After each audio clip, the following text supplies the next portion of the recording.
our 4th day here in Bohol, nirequest kami ni client para mag-perform ng leak detection dito sa mga swimming pool dito sa resort na to. Gusto nila masigurado na before nila i-open yung mga newly renovated na pool ay ma-check kung may leak. At the same time, etong katulad ng pool na to, gusto nilang malaman kung may leak ba before sila mag-start ng renovation. Importante na makita kagad yung leak.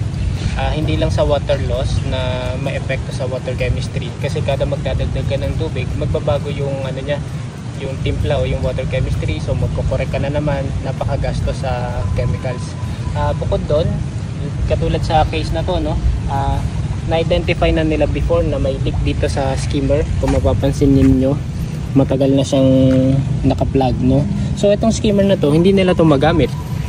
So yung skimmer na yan, na dapat ang trabaho niya is higupin niya yung mga dumi na yan, no? Ipupull niya yung water surface at matatrap dito yung mga dumi na yan. So dapat wala yung mga suspended particles na yan, mga dahon na yan, kasi yun yung trabaho ng skimmer.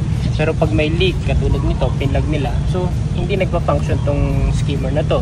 And dito sa isa naman na to, may na-identify kaming leak dito, may tunog at nagpupull ng dye. So kailangan yan ma-plug din muna. So na-observe namin sa kanila during our stay, para makapag-vacuum sila ng pool na to, sumisisid pa sila or ina-access nila yung main drain na yon at doon magtatap ng hose, tapos mag-vacuum sila gamit yung main drain na yon. So napaka-komplikado at napaka-trabaho ng ganong problema kapag may leak tayo.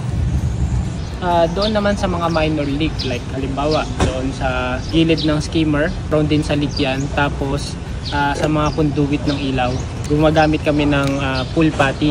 Ito ay pwedeng underwater, i-mix mo lang, then pwede mo nang i-patch, tapos titigas na siya, then ma-eliminate mo na yung leak na yun.